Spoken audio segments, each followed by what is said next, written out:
Adapun rumusan masalah yang akan kami bahas. Yang pertama, apa pengertian dari piutang? Yang kedua, bagaimana kebijakan kredit? Yang ketiga, bagaimana pengumpulan piutang dan kredit? Yang keempat, apa saja faktor yang mempengaruhi investasi dalam piutang? Yang kelima, apa saja jenis-jenis piutang? Yang keenam, apa pengertian dari persediaan? Yang ketujuh, apa saja jenis-jenis persediaan? Yang kedelapan, apa fungsi dari persediaan? Yang kesembilan, bagaimana pengendalian persediaan? Yang kesepuluh, bagaimana sistem pengendalian persediaan? Dan yang terakhir yaitu, apa manfaat dari persediaan?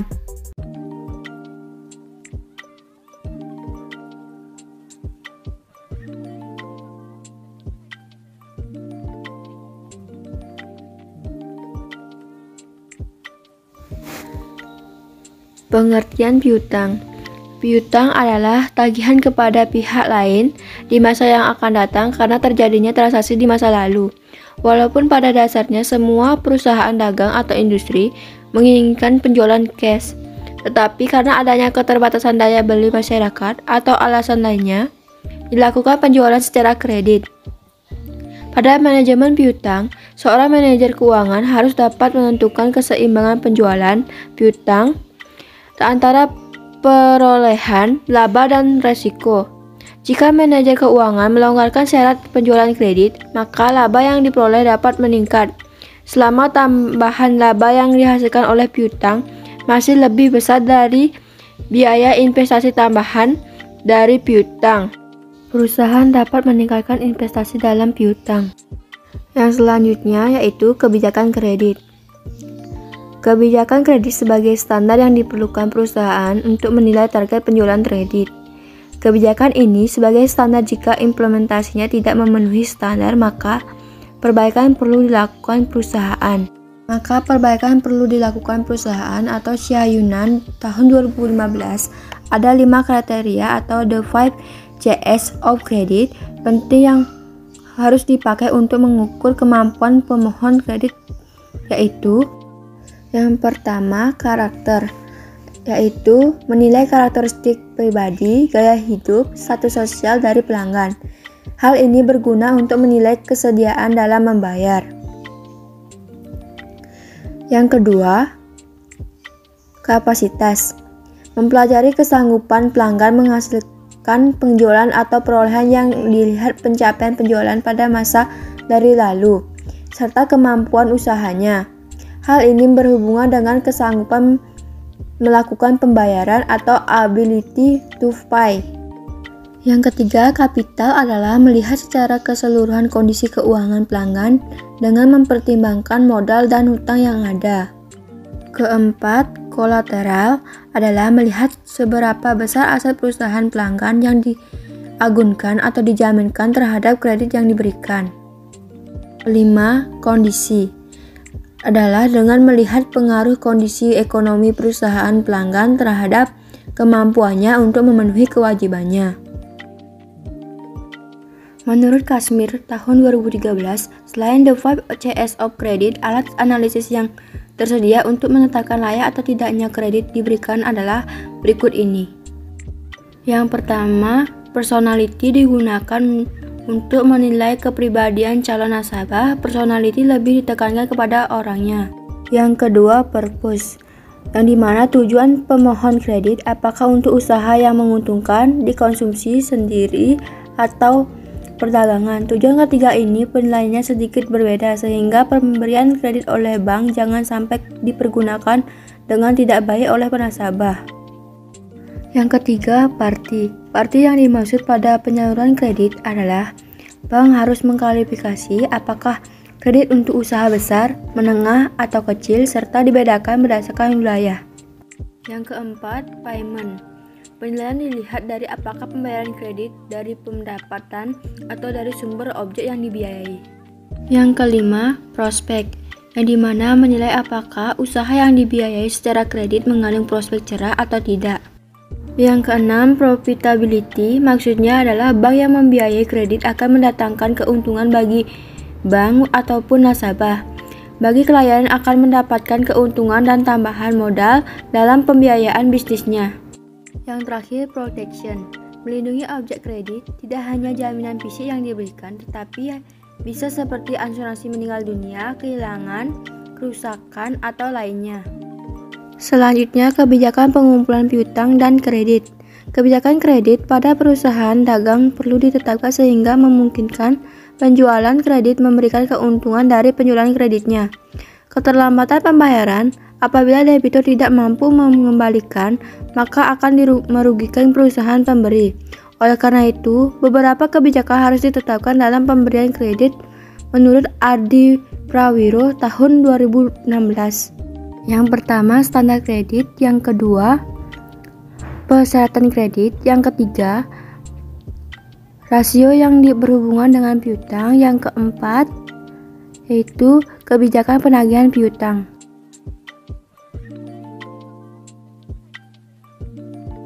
Standar kredit. Menurut Syanunan tahun 2015, syarat minimum yang dipergunakan perusahaan dalam memberikan kredit ke pelanggan disebut standar kredit. Idealnya, standar kredit perusahaan hanya menolak nasabah yang diperkirakan tidak mampu membayar dan kredit bermasalah. Piutang dapat terbayar dengan menerapkan standar kredit ideal, yaitu kebijakan kredit yang lunak atau kebijakan kredit yang ketat. Tetapi di sisi lain dapat mengakibatkan kehilangan kesempatan penjual yang potensialnya apabila pengajuan kredit para pelanggan ditolak, padahal kemungkinan sebenarnya pelanggan mampu membayar.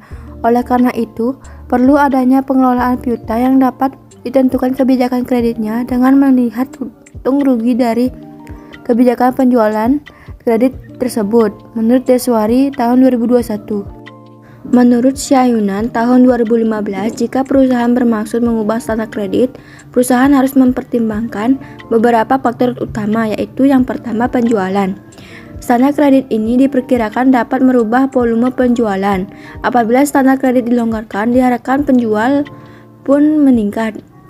Dan di sebaliknya, apabila standar kredit diperketat, maka diprediksi tingkat penjualan akan menurun. Yang kedua, investasi dalam piutang. Adanya piutang akan meningkatkan kos bagi perusahaan.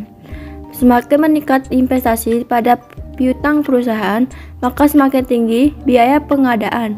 Perubahan ini disebabkan oleh peningkatan penjualan dan perpanjangan jangka waktu penagihan kredit.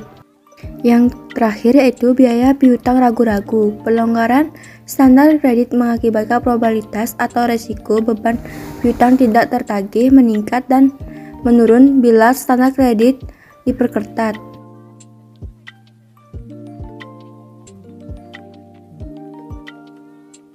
Yang kedua, persyaratan kredit.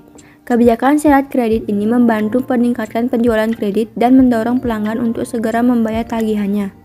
Lama waktu kredit yang diberikan juga memberi ruang bagi pelanggan untuk membayar kredit yang mereka terima, menurut Adi Prawiro tahun 2016. Oleh karena itu, menurut Syanunan tahun 2015, syarat kredit meliputi potongan tunai atau cash discount seperti 5% dan masa potongan tunai 10 hari dan masa kredit 30 hari. Yang ketiga, rasio yang berhubungan dengan piutang. Menurut Adi Prawiro tahun 2016 dan menurut Deswari tahun 2021. Menurut Adi Prawiro tahun 2016, kinerja keuangan perusahaan dapat dipengaruhi oleh penjualan secara kredit. Oleh karena itu, perusahaan perlu mengevaluasi kinerja piutang. Rasio keuangan yang terkait piutang ini ialah, menurut Deswari tahun 2021, rasio keuangan berkaitan dengan piutang ialah rasio perputaran piutang dengan rumus receivables turnover sama dengan penjualan kredit per rata-rata piutang. Periode penagihan rata-rata piutang dapat digunakan rumus berikut. 360 per receivables turnover sama dengan titik-titik hari, atau 360 kali rata-rata piutang per penjualan kredit. Selanjutnya, kebijakan penagihan piutang. Menurut Sartono tahun 2014, kebijakan kredit dan penagihan piutang meliputi beberapa ketentuan. Yang pertama, kualitas account excited. Yang kedua, jangka waktu kredit. Yang ketiga, potongan tunai. Yang keempat, persyaratan khusus. Dan yang terakhir, tingkat pengeluaran untuk penagihan piutang. Kebijakan berikut dapat diambil oleh perusahaan jika pelanggan atau pembeli terlambat membayar sesuai waktu yang telah ditentukan menurut Sayunan tahun 2015.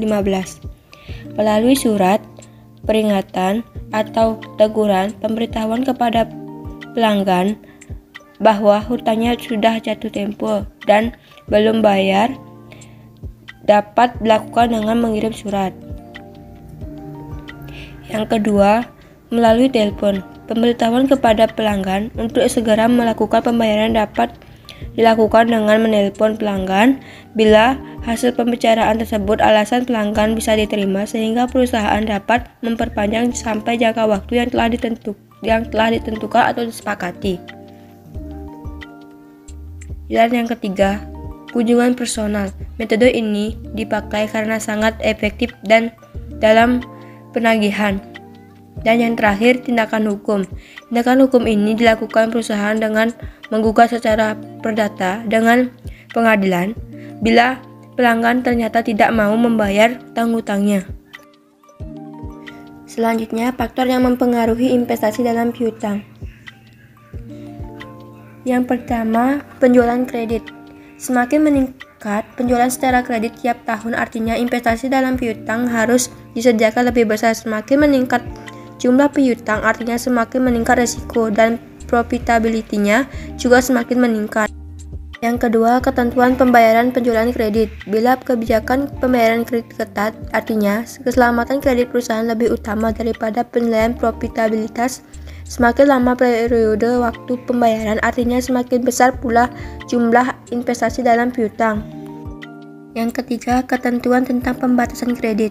Semakin tinggi penetapan batasan kredit yang ditentukan perusahaan, semakin besar jumlah investasi dalam piutang. Semakin ketat syarat kredit yang dibuat kepada pelanggan, maka jumlah investasi dalam piutang semakin kecil. Yang keempat, kebijaksanaan dalam mengumpulkan piutang.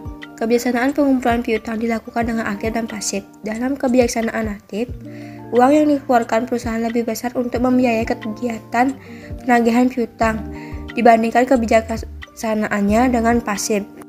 Selanjutnya, keuntungan serta kerugian yang ditimbulkan dari investasi dalam piutang. Yang pertama, diskon tunai sebagai presentasi insentif pembayaran awal dari hutang penjualan. Yang kedua, biaya penagihan piutang atau biaya administrasi piutang yang saat menagih piutang. Yang ketiga, biaya pendanaan timbul karena investasi piutang. Dan yang terakhir, penyisihan piutang tidak tertagih. Jumlah piutang tidak tertagih yang dibebankan pada penjualan. Jenis-jenis piutang. Di dalam sebuah piutang terdapat 3 jenis piutang. Yang pertama, piutang dagang atau account receivable. Yang kedua, ada piutang wesel atau notes receivable. Yang ketiga, ada piutang bukan dagang atau piutang lain-lain atau yang disebut dengan other receivable. Yang pertama, piutang dagang atau account receivable. Piutang yang timbul dari penjualan kredit barang atau jasa yang merupakan usaha pokok perusahaan. Piutang dagang merupakan suatu perluasan kredit jangka pendek kepada pelanggan. Pembayarannya biasanya jatuh tempo dalam 30-90 hari. Perjanjian kredit merupakan persetujuan informasi antara penjual dan pembeli yang didukung oleh dokumen-dokumen perusahaan, yaitu faktur dan kontrak-kontrak penyerahan. Yang kedua, ada piutang wesel atau notes receivables. Piutang wesel adalah piutang atau tagihan yang timbul dari penjualan barang atau jasa secara tertulis, disertai dengan janji tertulis. Piutang wesel mempunyai kekuatan hukum yang lebih mengikat karena disertai janji tertulis berupa surat wesel atau surat promise. Surat wesel dan surat promise adalah istilah untuk perjanjian tertulis dalam jual beli barang atau jasa secara kredit.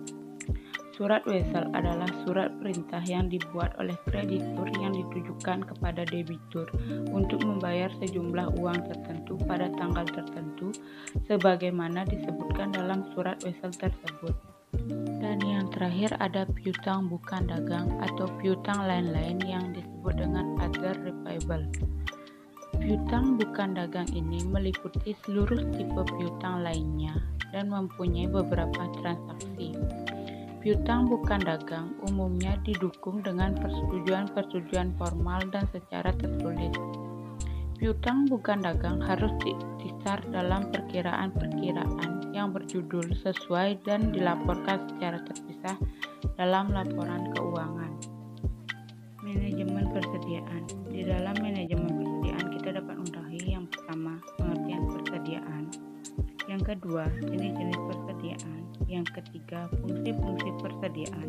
Yang keempat, pengendalian persediaan. Yang kelima, sistem pengendalian persediaan. Dan yang terakhir, manfaat persediaan. Pengertian persediaan. Setiap perusahaan yang menyelenggarakan kegiatan produksi akan memerlukan persediaan bahan baku. Karena dengan tersedianya bahan baku, maka diharapkan sebuah perusahaan dapat melakukan proses produksi sesuai kebutuhan dan permintaan konsumen. Persediaan merupakan salah satu unsur yang paling aktif dalam operasi perusahaan secara kontinu, diperoleh, diubah, yang kemudian dijual kembali. Sebagian besar dari sumber-sumber perusahaan juga sering dikaitkan di dalam persediaan yang akan digunakan dalam perusahaan manufaktur. Dengan tersedianya persediaan, maka diharapkan perusahaan dapat melakukan proses produksi sesuai kebutuhan atau permintaan konsumen. Selain itu, dengan adanya persediaan yang cukup di gudang, juga diharapkan dapat memperlancar kegiatan produksi atau pelayanan kepada konsumen. Perusahaan juga dapat menghindari terjadinya kekurangan barang, keterlambatan jadwal pemenuhan produk yang dipesan oleh konsumen yang dapat merugikan perusahaan, dalam hal ini citra yang kurang baik. Pengertian persediaan menurut Hartjanto 2008 mengungkapkan bahwa persediaan adalah bahan atau barang yang disimpan yang akan digunakan untuk memenuhi tujuan tertentu, misalnya untuk digunakan dalam proses produksi atau perakitan, untuk dijual kembali, atau suku cadang dari suatu peralatan mesin. Persediaan adalah sebagai suatu aktiva yang meliputi barang-barang milik perusahaan dengan maksud untuk dijual dalam suatu periode usaha yang normal, atau persediaan barang-barang masih dalam pengerjaan atau proses produksi, ataupun persediaan barang baku yang menunggu penggunaannya dalam suatu proses produksi. Berdasarkan keterangan di atas, dapat diketahui bahwa persediaan sangat penting, artinya bagi suatu perusahaan karena berfungsi menghubungkan antara operasi yang berurutan dalam pembuatan suatu barang dan menyampaikan kepada konsumen. Jenis-jenis persediaan. Persediaan sebagai cadangan bahan mentah yang dimiliki oleh perusahaan memiliki beberapa macam karakteristik yang dibedakan berdasarkan fungsi dan kegunaannya. Diketahui bahwa persediaan dapat dibedakan menurut fungsinya, tetapi perlu diketahui bahwa persediaan itu merupakan cadangan dan karena itu harus dapat digunakan secara efisien. Menurut T. Handoko 1999, jenis persediaan dapat dibedakan atas: yang pertama, persediaan bahan mentah atau raw material. Yang kedua, ada persediaan komponen-komponen rakit atau pusat part komponenti. Yang ketiga, ada persediaan bahan pembantu atau penolong atau supplies. Yang keempat, ada persediaan barang dalam proses atau work in process. Yang kelima, ada persediaan barang jadi atau finishing goods. Yang pertama, persediaan bahan mentah, yaitu persediaan barang-barang produksi seperti baja, kayu, dan komponen-komponen lainnya yang digunakan dalam proses produksi. Yang kedua, persediaan komponen-komponen rakitan, yaitu persediaan barang-barang yang terdiri dari komponen-komponen yang diperoleh dari perusahaan lain, di mana secara langsung dapat dirakit menjadi suatu produk. Yang ketiga, persediaan bahan pembantu atau penolong, yaitu persediaan barang-barang yang diperlukan dalam proses produksi, tetapi tidak merupakan bagian atau komponen bahan jadi. Yang keempat, persediaan barang dalam proses, yaitu persediaan barang yang merupakan luaran dari tiap-tiap bagian dalam proses produksi atau telah diolah menjadi suatu bentuk, tetapi masih perlu diproses lebih lanjut menjadi barang jadi. Yang kelima, persediaan barang jadi, yaitu persediaan barang-barang yang telah selesai diproses atau diolah dalam pabrik dan siap untuk dijual atau dikirim kepada langganan. Selanjutnya ada fungsi-fungsi persediaan. Perusahaan menentukan jumlah persediaan dengan perhitungan yang sesuai karena pada dasarnya persediaan memiliki fungsi yang sangat penting bagi kelancaran proses produksi dalam sebuah perusahaan. Persediaan yang terdapat dalam perusahaan dapat dibedakan menurut beberapa cara. Dilihat dari fungsinya, ada dua ahli yang mengemukakan fungsi persediaan. Yang pertama ada Herjanto 2008 dan yang kedua ada Handoko 1999. Yang pertama, fungsi persediaan menurut Herjanto 2008. Dilihat dari fungsinya, menurut Herjanto 2008, fungsi-fungsi persediaan dapat dikelompokkan ke dalam 4 jenis, yaitu yang pertama ada fluktuasi stok, yang kedua ada antisipasi stok, yang ketiga ada loss size inventory, dan yang keempat ada people line inventory. Fluktuasi stok merupakan persediaan yang dimaksudkan untuk menjaga terjadinya fluktuasi permintaan yang tidak diperkirakan sebelumnya. Yang kedua, antisipasi stok merupakan persediaan untuk menghadapi permintaan yang dapat diramalkan. Yang ketiga, loss size inventory merupakan persediaan yang diadakan dalam jumlah yang lebih besar daripada kebutuhan pada saat itu. Yang keempat, pipeline inventory merupakan persediaan yang dalam proses pengiriman dari tempat asal ke tempat mana barang itu akan digunakan. Selanjutnya, fungsi persediaan menurut Handoko 1999. Menurut Handoko, persediaan bahan baku disebutkan bahwa fungsi persediaan terbagi menjadi 3 macam, yaitu yang pertama ada fungsi doubling, yang kedua ada fungsi ekonomi logistik, yang ketiga ada fungsi antisipasi. Fungsi decoupling ini memungkinkan perusahaan dapat memenuhi permintaan langganan tanpa menunggu supplier. Yang kedua, fungsi ekonomi logistik memungkinkan perusahaan dapat memproduksi atau membeli sumber-sumber daya dalam kualitas yang dapat mengurangi biaya-biaya produksi. Fungsi antisipasi memungkinkan perusahaan untuk menghadapi fluktuasi permintaan yang dapat diperkirakan atau diramalkan berdasarkan pengalaman atau data di masa lalu. Jadi, dapat disimpulkan bahwa fungsi persediaan yang dikemukakan oleh Handoko bahwa fungsi persediaan adalah perusahaan mempunyai kebebasan untuk melakukan operasi-operasi internal sehingga dapat memenuhi permintaan pelanggan tanpa menunggu supplier. Kemudian perusahaan dapat memproduksi dan membeli persediaan dengan meminimalisir pengeluaran. Dan fungsi yang terakhir adalah perusahaan dapat menghadapi terjadinya fluktuasi permintaan pelanggan dan kenaikan bahan baku yang dapat terjadi sewaktu-waktu. Selanjutnya, pengendalian persediaan.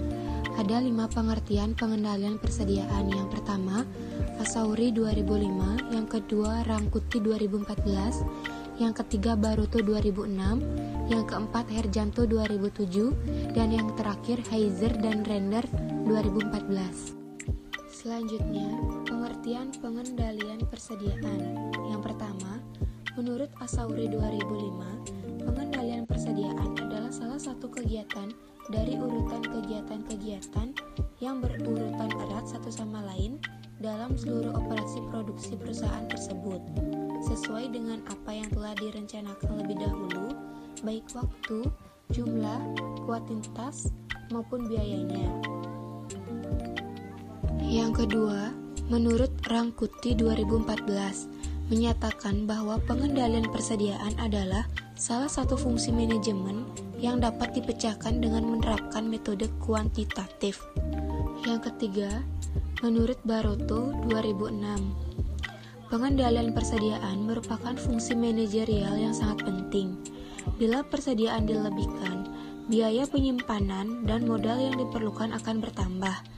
Bila perusahaan menahan terlalu banyak modalnya dalam persediaan, dapat menyebabkan biaya penyimpanan yang berlebihan.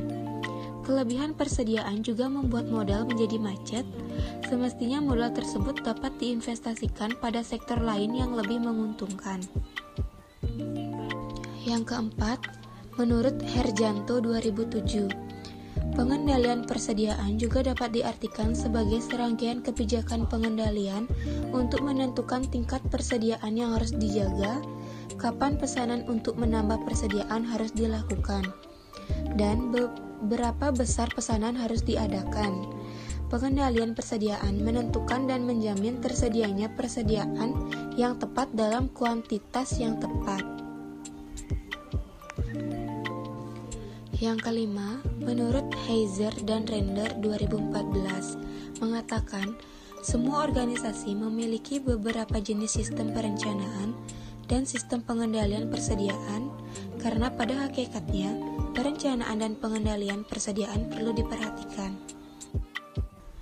Dari beberapa definisi di atas, disimpulkan bahwa pengendalian persediaan merupakan salah satu fungsi manajemen yang sangat penting untuk menentukan tingkat persediaan yang harus dijaga, supaya persediaan tidak mengalami kehabisan barang atau sebaliknya mengalami persediaan yang berlebihan.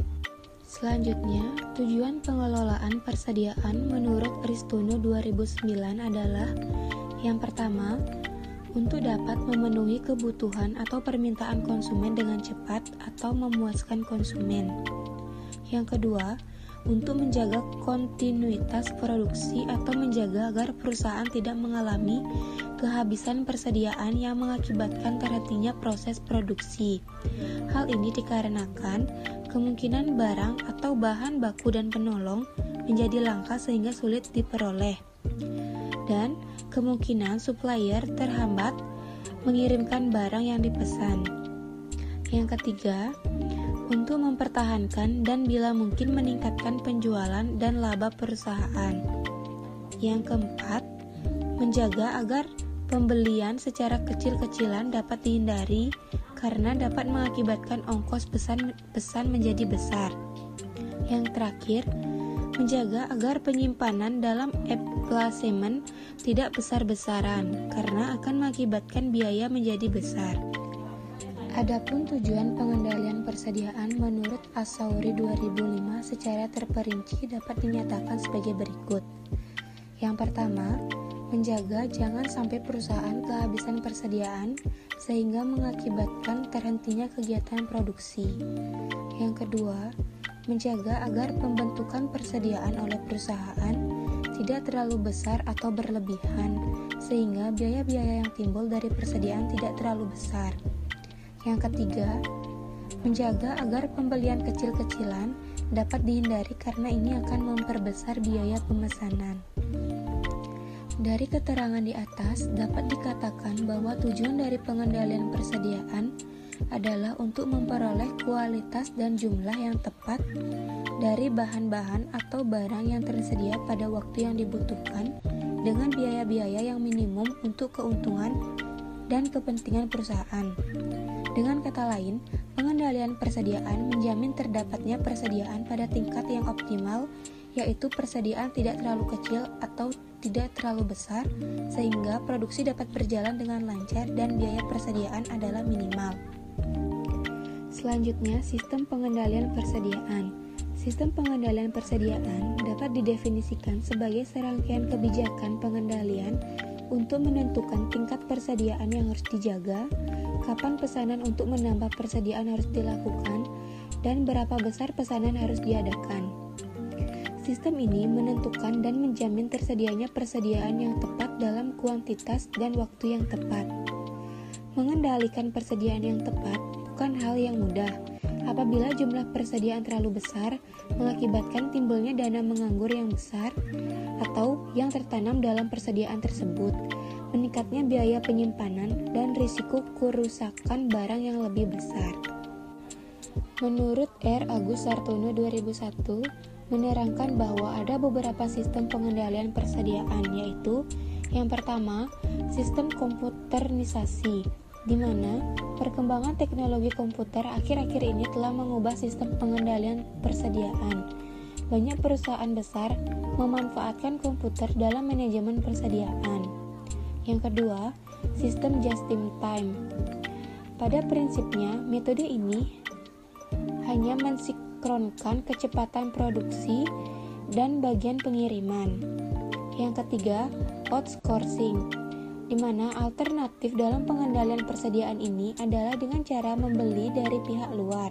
Dengan cara, maka perusahaan tidak perlu harus memproduksi sendiri input yang diperlukan dalam proses produksinya.